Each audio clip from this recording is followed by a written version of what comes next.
Nina bodlungwane kaNdaba udlungwane wombelebele ekwaze kwasa amanxuluma esibekelana nina bakanodumehlezi kaMenzi ngimpunga yesintu ngiyanibingelela umhlaba wonke nasendaweni zonke la kufinyela khona lo mfanekiso oqoshiwe ibizo lami ke umlekeleli wakambanjwa angiphinde ngikwamukeleke nawe ukuthi usanda kusijoyina la ku channel yethu impunga yesintu TV siyabonga kakhulu siyacela ukuthi uhlaba ulawulo utshele nomunye naye subscribe kule channel yethu ukuze ezokwazi ukuthi afunde ngokwesintu bafowethu namuhla ngifisa ukukhuluma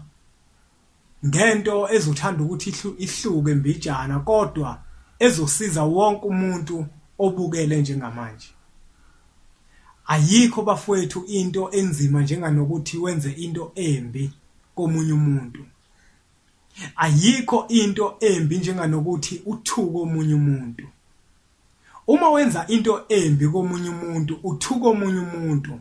ungamhloniphi omunye umuntu umbukela phansi omunye umuntu udicilela phansi isithunzi somunye umuntu wenza noma ngabe yini embi komunye umuntu ngifuna ukukutshela mina ukuthi lowo muntu unethonga elimembethe ngenkathi uqala wena wenza into embi komunye umuntu umehlisa isithunzi omunye umuntu kwabanye abantu leyo nto ekugcineni izoshaya wena izokushaya kanjani na izokushaya ngokuthi lo muntu njengoba nje wena umehlisa isithunzi kwabanye abantu ukhombisa ungamhloniphi phakathi kwabantu umenza azibone engelutho lowo muntu unethonga elimembethe ithongo lakhe limembethe ngenkathi wenza konke okubi kuyena noma ngabe yini libe selisuka liye komangalela ithongo lakho lithi niyayibona ingane yenu ukuthi yenzani ingane yenu ayihloniphi ingane yethu ngokungahloniphi ingane yethu kusho ukuthi thina ayihloniphi bese ithongo lakho liyaqala manje kube khona indlela eligweba ngayo ngokuthi wena uhamba wenza izinto ezimbi kwabanye abantu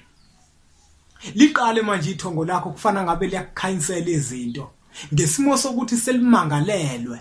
lingakwazi ukuthi libuye lizobukukhanya phezukwakho bafowethu isintu sethu siqhakambisa kakhulu inhlonipho nokuhloniphana thina sabantu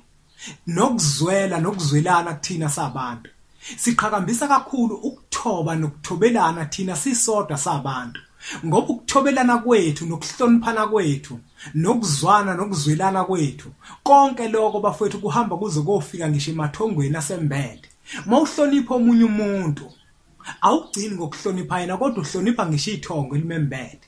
yingakho futhi noma uthuka omunye umuntu awugcini ngokuthi uthuke yena kodwa ngisho ithongo elimembethe nalo usulithukile bangaka abantu subathukile zingakho izinto wena uthi azenzeki empilweni yakho usuthuka abantu abangaki bangaka abantu esebekhalile ngenxa yakho bekhala ngendlela eziningi ezahlukene ubephula imoya kanti usuphula nethongo lakho wena likwembethe uthola ukuthi nalo alithakasi ngesenzo sakho sokusenzile sokuthi wena uhamba uthuka abanye abantu sokuthi wena uhamba ushaya abanye abantu ukuthi wena uhamba uba isiqhwaga wenza izinto ezibhlungu ebantwini nethongo lakho konke lokho kogcina sekubuya ngawe omunye mhlamba ngaziduduza ukuthi mina ngeke ngibashaya abantu ngiyabahlukumeza abantu kodwa ngiphila kahle lalela ithongo likushaya ngendlela eziningi usukunenhlanhla ithongo malithi likushaya lishaye wena ngqo kwesinye isikhathi ithongo malikushaya likushaya ngesizukulwane sakho likushaye ngezingane zakho osukuzizele ngenkathi izingane zakho kungayeki phambili kuzona wena kodwa ubuya phambili yila usukushayeka khona bafowethu kuhle ukuhloniphana mesabantu singadicilelani phansi thina sisodwa sabantu ngoba umuntu nomuntu unethongo elimembethe okuyithongo lakubo kuningi bafowethu engakubalula ukuthola ukuthi insizwa nje izozalisa emzini womuntu mayizalisa bese ingayi kohlawula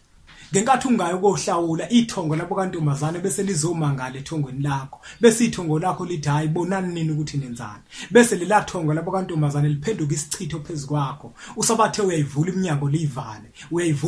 liyivale yina wena lo wamuza uzange ukhombisa ukuhlonipha waba umuzo ubukela phansi noma wonile wangafuna ukuthi ubuye uzohlawula ucela into ethelele ethongweni lakho ziningi bafowethu izinto ezishaya thina sabantu uzalisa uyinsizwa uqeda uphike ayikho vele into ezolunga. Ungaba nemali wazalisa waphika kodwa inqubekela phambili ungabi nayo.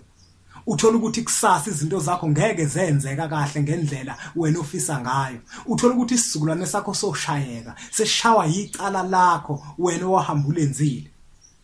Hayi bafowethu, kuhle mesabantu sizenze izinto ngendlela yenhlonipho nokuhlonipha abanye abantu, ngoba masihlonipha bona abanye abantu asigcini ngokuhlonipha bona kodwa sihlonipha namathongo abembethe. Ukuze bafowethu izinto zethu zihambe kahle, asiqonde sabantu ukuthi thina njengoba siphila ngamathongo ethu, nomunye umuntu ukuphila ngamathongo asemakubo. Sithi isintu sethu sengiphetha, umuntu ngabantu, awuyena umuntu uwedwa engekho omunye umuntu. Yingakho kufanele ukuthi wenze kahle komunye umuntu ukuze nawe izinto zakho zizokwazi ukuthi zihambe kahle, ukuze nethongo lakho lizokwenza kahle ngoba wenze kahle komunye umuntu. Impunga yesintu asithi nje impunga